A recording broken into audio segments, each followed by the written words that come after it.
ከኢትዮሪካ ጀርባ ያለው ወጣት አነጋጋሪ የቅንብር ጥበብ ዘወትር ደሳለኝ አርቲስት ፕላስን ተቀላቀለ። ሚኪ ማይኮ የመንሱርና የምንቴን ሚስጥር አወጣ። ዳግማዊ ነጻነት ወርቅነህ ከነቀምት ተገኝቷል። ይህ ሰው ማን ነው የሚለውን ወደ እናንተ በዝርዝር ውስጥ የምናቀርብላችሁ ይሆናል።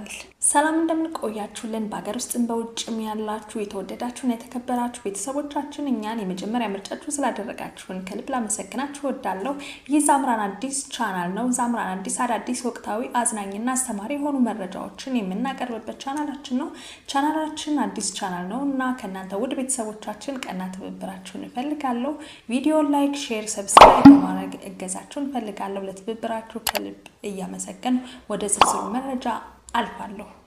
ተወዳጁ ጋዜጠኛ ዘወትር ኢትዮጵያዊ የሆነ ዝግጅትን ይዞ በአዲስ ቲቪ በኩል ተከስቷል። ቀደም ሲል በአፍሮ ኤፍኤም በኢትዮጵያ ቴሌቪዥን ኢቢሲ እና በኢቢኤስ በነበረው ቆይታ የሚታወቅ እና ተወዳጅ ባለሙያ ዘወትር ደሳለኝ ከአርቲስት ቲቪ ጋር በቱሪዝም ሀገረሰብ ጉዳዮች አብሮ ለመስራት መፈራረሙ ተሰምቷል። አርቲስት ፕላስ የተለያዩ የመዝናኛ ዝግጅቶች፣ ፊልሞች፣ ድራማዎች፣ ሲትኮም፣ ፖድካስት እና ሌሎችንም ዝግጅት በዲጂታል መተግበሪያ ይዞ ሊቀርብ መሆኑን ይፋ አድርጓል።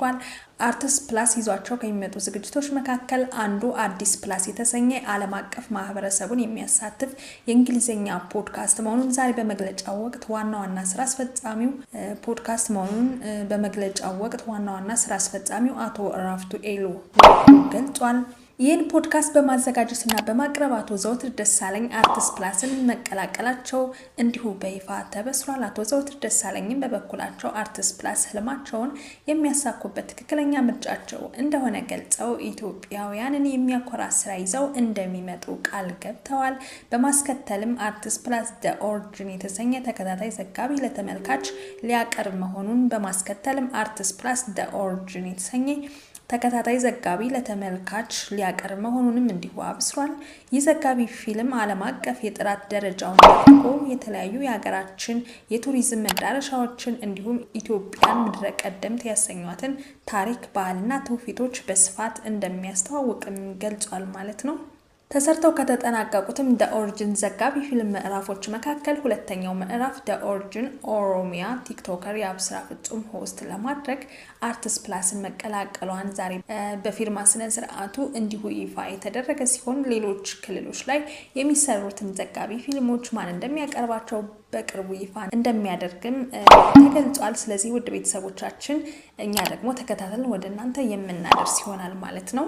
ሚኪ ማይኮ የመንሱርና የምንቴን ሚስጥር ማውጣቱም ተሰምቷል። በኢትዮጵያ ዲጂታል ዓለም አቀፍ ውስጥ ስማቸው በጉልህ የሚነሳው ተጽዕኖ ፈጣሪዎች የሀብትና የዝና ታሪክ አቅጣጫውን የቀየረ አዲስ መረጃ ወጥቷል ማለት ነው። በፕራንክ ስራዎቹ ታዋቂነትን ያተረፈው ሚኪ ማይኮ የማህበራዊ ሚዲያ ተጽዕኖ ፈጣሪውን መንሱር ጀማልን መታሰር ተከትሎ በሰጠው መግለጫ መንሱርም ሆነ ምንነት ቢሊዮነር እስካሁን ሀብታም ተብለው ሲጠሩ ነበር። ሆኖም የግለሰቦች ታሪክ የፈጠራ ውጤት ወይም ፕራንክ እንደነበር ይፋ አድርጓል። ሚኪ ማይኮ ብዙዎች እሱን በመንሱር ጀማልና በምንቴ ቢሊዮነር እንደሚደገፍና እንደሚረዳ አድርገው ያስባሉ። ሆኖም ግን እውነታው ተገላቢጦሽ መሆኑን እንዲህ ሲል ገልጿል። ብዙዎች እኔ በእነዚህ ወዳጆቼ እንደምረዳና እንደምደገፍ ነበር የሚያስቡት። ሆኖም እውነታው ግን ሌላ ነው። በሀሳብም ሆነ በገንዘብ የምረዳቸውና የምደግፋቸው እኔ ነበርኩ ሲል እስካሁን ድረስ በዲጂታል ሚዲያ ሲሳተፉ የነበሩት የቢሊዮነርነት ትርክቶች ሁሉ እነሱም የራሳቸውን ፕራንክ እየሄዱበት የነበረ ስራ እንደሆነ አጋልጧል ማለት ነው። ሚኪ ማይኮ በቪዲዮ ላይ ለሀገሩ ትልቅ ራዕይ ያለው ወጣት መሆኑን ገልጾ በሰራቸው የፕራንክ ስራዎች ለተቀየሙ ወይም ለተጎዱ ሰዎች ሶሪ ወይም ይቅርታ በማለት መልእክቱን አስተላልፏል። ዓላማው ለነገ የሚሆን ትልቅ አሻራ ማሳረፍ እንጂ ሰውን ማሳሳት እንዳልነበረ ማክሎ ገልጿል። ከሁኔታው ጋር በተያያዘ በተለያዩ የማጭበርበር ተግባራት የተጎዱ ሰዎች ካሉ እርዳታ ለማድረግ ዝግጁ መሆኑንም ገልጿል። እኔ አልዘረፍኩም ያለው ማይኮ የተዘረፉ ወይም የተጭበረበሩ ሰዎች ካሉ ጉዳያቸውን ወደ ሕግ ከመውሰድ ባለፈ ወደሱ ቢሮ መምጣት እንደሚችሉና ለማገዝ ዝግጁ መሆኑንም በይፋ ተናግሯል። ይህ መግለጫ በዲጂታል ዓለም ውስጥ ያሉ ታሪኮች ምን ያህል እውነተኛ ናቸው የሚለውን ጥያቄ በብዙዎች ዘንድም ዳግም እንዲነሳ አድርጓል ማለት ነው። ሚኪ ማይኮ እውነታው ይቀጥላል በማለት ንግግሩን የቋጨ ሲሆን በቀጣይ የሚኖሩ ክስተቶችም በብዙዎች ዘንድ በጉጉት ይጠበቃሉ ማለት ነው። ዳግማዊ ነጻነት ወርቅነህ ከወደ ነቀምት ተገኝቷል። ብዙዎችንም ከሰሞኑ በተለያዩ ሶሻል ሚዲያዎች እያነጋገረም ያለ ጉዳይ ሆኗል። የተወዳጁ ነጻነት ወርቅነህ አይነት ድምጽና አቀራረብ ያነሳው ግለሰብ መነጋገሪያ ሆኗል። ተወዳጁ አርቲስት ነጻነት ወርቅነህ ካረፈ ነው ወራት ተቆጥረዋል ማለት ነው። ነጻነት በተለያዩ የፊልም ስራዎቹ ከብዙሃን ጋር የተዋወቀ ቢሆንም የኢቢኤስ ቴሌቪዥን የቤተሰብ ጨዋታ መርሃ ግብር ይበልጥ ወደ ህዝቡ አቅርቦታል። የተወዳጁ የጥበብ ሰው ካረፈ በኋላ መርሃ ግብሩን ለመረከብና ለማጋፈር 3 ግለሰቦች ሲታጩ በአሁኑ ወቅትም 2 ኮሜዲያን ብርቱ ፉክክር ላይ ይገኛሉ። በዚህ ወቅት ታዲያ አንድ ጉዳይ መነጋገሪያ ሆኗል። ከወደ ነቀምት ብቅ ያለው አንድ ግለሰብ የብዙዎችን ትኩረትም ስቧል።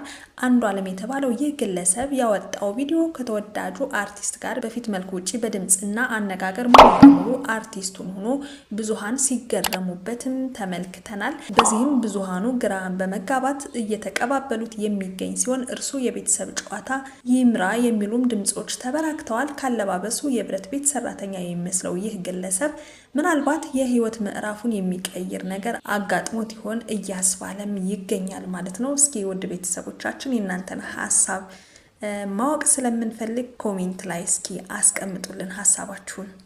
ሌላ ውድ ቤተሰቦች የኢትዮሪካ አልበም ሚስጥሮችና የቴዲ አፍሮ ማንነት በረከት ተስፋ ጊዜ ምን አለ የሚለውን በዝርዝር የማስዳስሳችሁ ይሆናል። የኢትዮጵያ የሙዚቃ ኢንዱስትሪ በታላቅ ጉጉት የሚጠብቀው የቴዲ አፍሮ ኢትዮሪካ አልበም መነጋገሪያነቱን አሁንም ድረስ ቀጥሏል።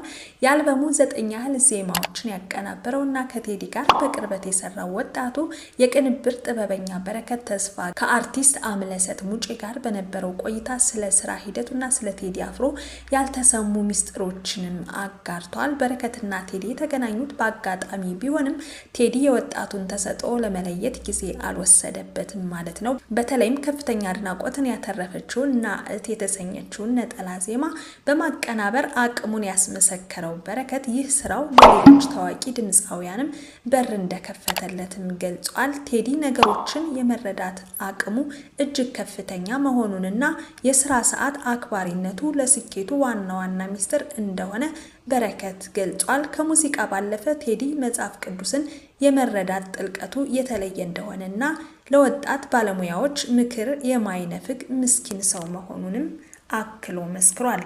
የኢትዮሪካ አልበም ዝግጅት አልጋ ባልጋ ብቻ አልነበረም። ቴዲ በስራ ቶሎ አይረካም የሚለው በረከት የተሻለ ውጤት ለማምጣት ሲባል አልፎ አልፎ እስከ መከራከርና መጣላት የደረሱባቸው አጋጣሚዎችም እንደነበሩ አልሸሸገም።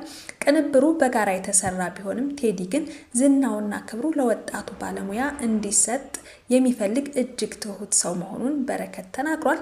በመጨረሻም በረከት ተስፋ ጊዜ የኢትዮሪካ አልበም እጅግ ጥራት ያለውና ቆንጆ ስራ መሆኑንም ለአድማጮች አረጋግጧል ማለት ነው። ሙሉ ቪዲዮን ማየት እና መመልከት ከፈለጋችሁ ሙሉውን ቆይታ ከአምለሰት ሙጬ ጋር ዩቲዩብ ቻናል ላይ መመልከት ትችላላችሁ ማለት ነው። ውድ ቤተሰቦቻችን ለዛሬ የነበረን መረጃ ይሄንን ይመስል ነበረ። ቪዲዮ ላይክ፣ ሼር፣ ሰብስክራይብ በማድረግ ለሌሎች አጋሩልኝ። ያው ቻናሉ እንደነገርኳችሁ አዲስ ቻናል ነውና የእናንተን እገዛ ፈልጋለሁ ቤተሰቦቼ። በያላችሁበት ሰላማችሁ እንዲበዛ እመኛለሁ። ከወዲሁ ለዛሬ የነበረኝን አበቃሁ። ቸር ያገናኘን።